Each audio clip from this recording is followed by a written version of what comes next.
prélève de foie, saucisse de tête de porc, crénac, poitrine fumée et du Kessler. Et la choucroute IGP d'Alsace. Nous mangeons la choucroute sous sa forme la plus traditionnelle. Mais savez-vous que le chou est aussi appelé choucroute? C'est parti pour les champs à Duttenheim où se fournit la maison Le Pic chez un producteur de choux à choucroute. 100% circuit court, du chou à la choucroute. Et voici Philippe Buchmann en pleine récolte à choux sur sa récolteuse à choux. Là, il y en a un, celui-là, il est passé, il n'est pas rentré dans la récolteuse. Là, c'est un chou voilà, qui n'est pas conforme. Il a pourri, vous voyez. Il est tout mou.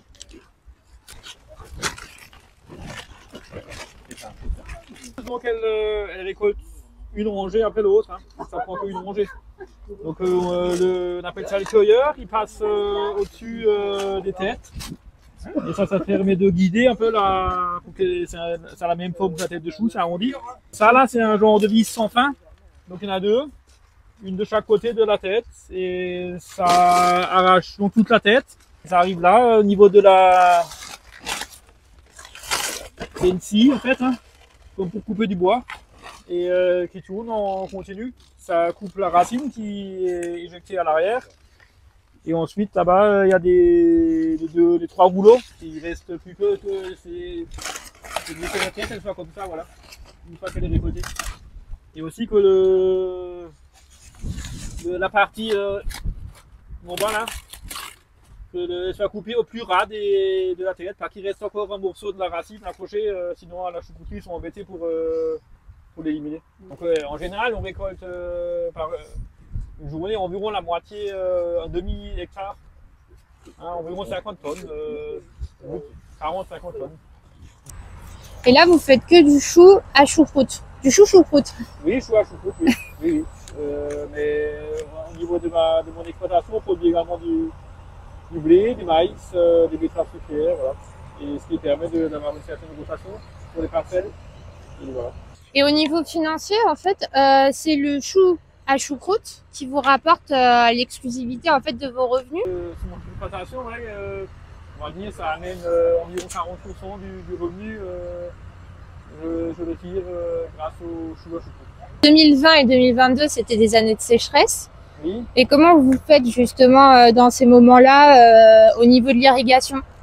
Ben oui, c'est vrai que les années étaient très sèches depuis 2015 jusqu'en 2022 et on a dû investir dans des systèmes d'irrigation, hein, notamment du forage et du matériel d'irrigation qui est très très cher. Et aussi, c'est pas seulement le matériel qui est cher, c'est aussi beaucoup de main-d'œuvre et de travail. Et aussi d'énergie, hein, l'énergie, ce soit l'électricité, le gasoil qu'il faut pour faire fonctionner les pompes. Voilà, qui n'est pas neutre dans le coût. C'est pour ça qu'on se bat quotidiennement pour que le prix du chou auquel on est payé qu'il soit le bon, quoi. La culture du chou, pour convaincre justement les jeunes à s'installer, est-ce que c'est rentable, est-ce que c'est facile, est-ce que c'est... Facile, c'est pas toujours facile, mais voilà, rentable oui, si on a le bon prix payé, et puis il faut quand même atteindre un certain niveau de rendement pour pouvoir dégager des revenus, quoi, hein. Parce que l'implantation et tout l'entretien de la culture, le matériel et tout ce qu'il faut pour avoir des beaux choux, ben, ça a un certain coût à un hectare, et si on n'arrive pas à couvrir nos charges, ben voilà, c'est que ça va pas. Et juste une dernière question, est-ce que vous êtes né du coup dans les choux? Ah, dans les choux, oui. Oui, non. Et là, je me rends dans le champ expérimental qui sélectionne les meilleures variétés. Ces variétés pour l'IGP, ils existent depuis que l'IGP est en place, donc depuis 2018. Et maintenant, au niveau de Planète Légumes, on réalise des essais depuis la création de Planète Légumes, puisqu'on est une association à vocation expérimentale, donc de tester des différentes stratégies, différents itinéraires techniques pour la culture du chou. Alors développer une variété de chou, ça prend entre 10 et 15 ans.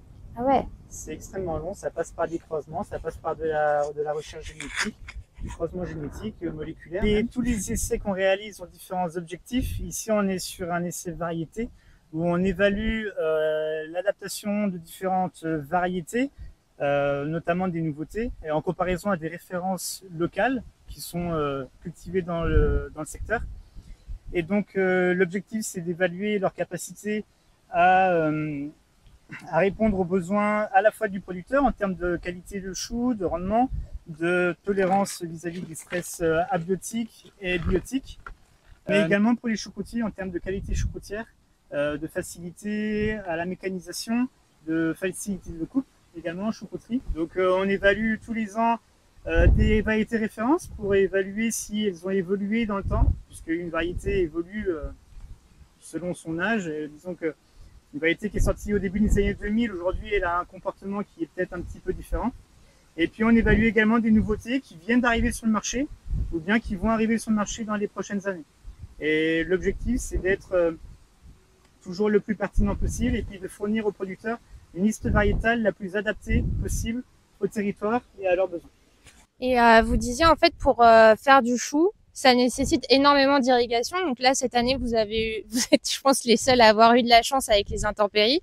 Mais 2020 jusqu'en 2022, c'était des années de sécheresse. Donc comment ça, enfin, vous allez réussir à faire ça, sachant que ça risque de se reproduire? Donc c'est vrai que le chou, notamment le chou à choucroute, c'est une variété typique des climats tempérés. Ça aime bien l'eau, ça aime bien le temps frais, le temps ensoleillé mais pas très chaud. Et donc c'est vrai qu'avec l'évolution du climat qu'on observe depuis plusieurs années, on a tantôt des années très sèches, tantôt des années très humides. Donc le facteur variétal, ça ne va pas être la réponse absolue à tous nos problèmes. Il faut aussi pouvoir s'adapter. Alors s'adapter par l'accès à l'irrigation en année sèche,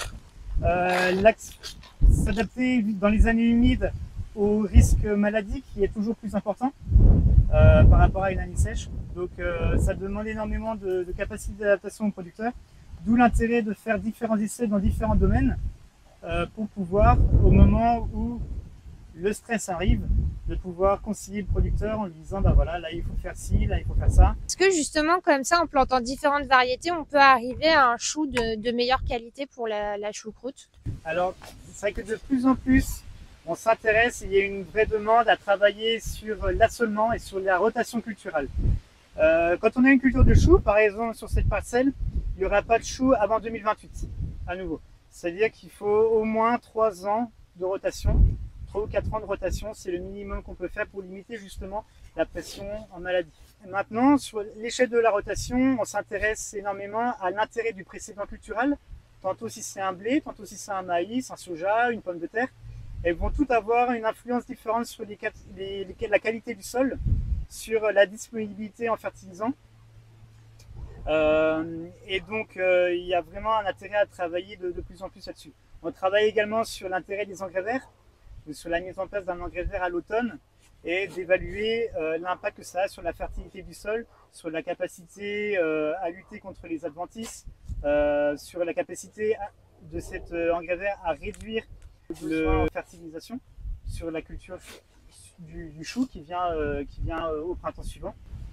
Donc c'est vrai que de plus en plus il faut qu'on s'intéresse pas que à la parcelle, pas que ce qui se passe au moment T, mais de travailler sur une rotation pluriannuelle et donc de s'intéresser un petit peu aussi à ce qu'ils font en maïs, à ce qu'ils font en blé, à ce qu'ils font sur les autres cultures. Elles sont tout à fait intéressantes pour le producteur parce que ça va permettre au producteur de traiter moins ses parcelles, ce qui va lui faire économiser des coûts quand même, qui ne sont pas négligeables, à la fois des coûts économiques, mais aussi un coût un peu social et environnemental, qu'on connaît au traitement phytosanitaire. Donc ça, on arrive à y répondre en partie, parce que c'est toujours multifactoriel, mais on arrive à y répondre en partie par la recherche variétale. Les producteurs, ils s'en sortent là? Alors cette année, on est plutôt sur une belle année, justement parce qu'on a eu un climat plutôt très tempéré, avec très peu de coups de chaud. On n'a pas eu de sécheresse, on a eu de l'eau toute la saison, donc des fois même un peu trop. Ce qui fait qu'on a eu une pression maladie quand même assez importante cette année. Mais disons qu'on est plutôt sur une très belle année en termes de production. Et également pour les choucroutiers, je pense que pour le moment personne ne s'en plaint. Donc on ne sait pas encore, on est encore qu'à la mi-saison, il reste encore 2 mois à tenir. Donc a priori ça part plutôt bien, mais disons que tant que le chou n'est pas récolté, on ne peut pas crier victoire. Voilà, globalement, le choucroutier il va les feuiller jusqu'à ce stade, jusqu'à ce qu'ils deviennent relativement bien blancs sur le dessus. Là, vous voyez là. Donc là, c'est l'opération de parage ou d'effeuillage, selon comment on l'appelle. Là, ce que vous voyez là, ça c'est ce qu'on appelle le trognon et c'est la continuité directe de la racine. Vous voyez? Donc cette racine là, à la récolte, on déterre le chou, on le coupe directement à la racine et en choucrouterie, on va venir faire un trou pour enlever justement la continuité de la racine qui arrive juste à peu près, normalement elle arrive jusqu'au milieu de la tête, milieu, un tiers. Donc là, on va faire un gros trou, quoi. La racine, elle reste là.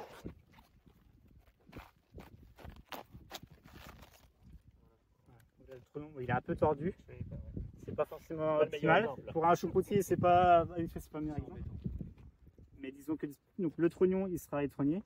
Et toutes les feuilles, ensuite, elles seront découpées par la machine. Le chou part ensuite en choucrouterie chez la Maison Le Py qui perpétue son savoir-faire artisanal depuis 5 générations. Là en dessous, là, je suis sous en fait la sortie de déchets. C'est-à-dire qu'en fait, on a le chou qui rentre et comme on disait avant, il y a aussi une partie de déchets que les agriculteurs vont reprendre et remettre effectivement au niveau de leur terrain en tant qu'engrais vert en fait. Donc on a voilà, on est à cet endroit-là. Donc les bennes sont ici. Elles sont déchargées à ce niveau-là. Donc déchargement effectivement des bennes de chou. Le chou, les remorques se mettent en marche arrière, on les benne et ensuite le chou monte jusqu'effectivement dans la cuverie. Donc on a l'arrivée du chou avec effectivement l'étrognage, c'est tout au bout à gauche. Le gros tunnel que vous voyez, c'est l'effeuillage. Donc ce que vous avez vu là qui a enlevé les feuilles. Poste de parage, là effectivement ces choux-là, découpe et salage et ensuite ça passe sur le tapis. Chou blanc, plat, cabu, effectivement avec encore quelques feuilles vertes. Et ce qu'on voulait faire, c'est voir l'intérieur du chou. Habituellement, donc on enlèverait encore des feuilles vertes là. Hein, hop.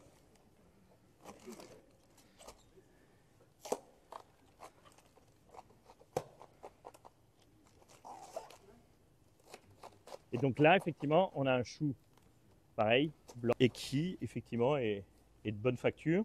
Pourquoi il est de bonne facture? Parce qu'aujourd'hui, on n'a plus de... Ce qu'on fait en général, c'est qu'on découpe effectivement le chou, on voit sa structure interne, on voit le trognon, pour pouvoir régler aussi la machine, et on compte le nombre de feuilles vertes qu'on a là. Le nombre de feuilles vertes, là on voit, bon, il y en a, allez, une, deux qu'on pourrait encore relever. Là on peut voir cuve de fermentation qui est vide et qui va être remplie de choux. Quand elle est remplie, ensuite, bâche alimentaire, comme on disait, avec effectivement centaines de kilos d'eau, et ensuite ça presse ce chou qui va devenir choucroute. Avec effectivement une bâche alimentaire, l'eau, on presse, et ensuite les colonnes que vous voyez là, c'est les colonnes qui permettent en fait d'évacuer le jus dont on parlait, donc évacuation du jus en tant que tel, hein, qui ensuite va être canalisé par le bas et qu'on va emmener à station de méthanisation grâce en fait à des tonneaux, des remorques agricoles. Entre 2 semaines et 2 mois, tac, on va décuver. Donc là, on sort effectivement la choucroute de la cuve de fermentation. Alors là, on est tout à température ambiante et ensuite on passe dans le cycle froid, effectivement, à partir de ce moment-là en chambre froide. Regardez là, regardez comme c'est beau. Longueur, blancheur, finesse.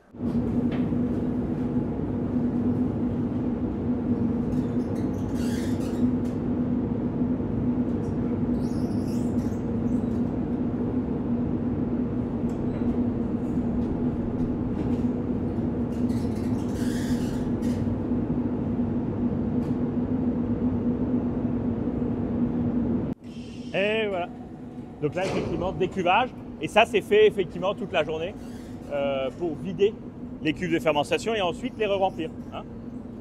Ensuite, quand on va vouloir le faire fermenter, il faut effectivement qu'il y ait soit suffisamment de bactéries sur le produit, soit qu'il y ait l'environnement qui fasse que justement ça se lance.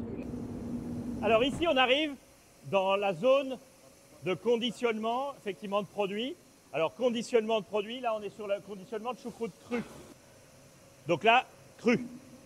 Là on prend juste le produit qui sort de la cuve de fermentation et va être conditionné en tant que tel. Hein. Bonjour. Allez. Là, pour l'instant, c'est de la choucroute nouvelle. Hein. Donc, une première étape. Là, on fait des gros formats. On peut avoir aussi des moments du remplissage manuel sur des plus petits conditionnements ou des plus petits volumes.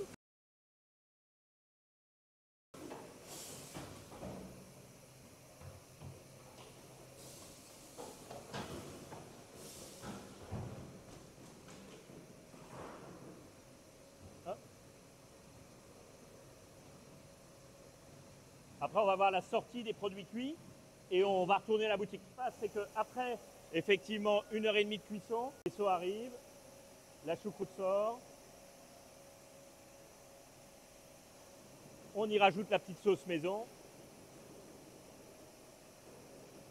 et ensuite, effectivement, piquetage.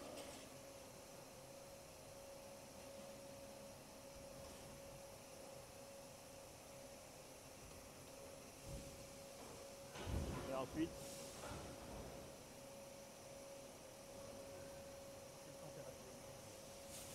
et après là, hop, vous avez un produit prêt à consommer. Magique. Choucroute d'Alsace crue. Alors pour ceux qui n'ont pas pioché tout à l'heure, n'est-ce pas, dans le bac, voilà. Ben, en fait, on commence par ça. Ensuite, avant de faire autre chose, attendez, parce que sinon on va mélanger les goûts. Donc vraiment, choucroute d'Alsace crue. Vous voyez, c'est entièrement naturel. C'est bon. On n'a rien, donc lavé, rien nettoyé. Donc ça veut dire que là, aujourd'hui, si ça vous paraît trop acide, c'est là qu'il faut rincer. Pareil, tradition, innovation, on a une choucroute qui est confite, donc confit de choucroute, et donc qu'on découpe, qu'on va faire revenir comme une confiture, et c'est ce qu'on appelle un confit de choucroute, avec des épices, cannelle, gingembre.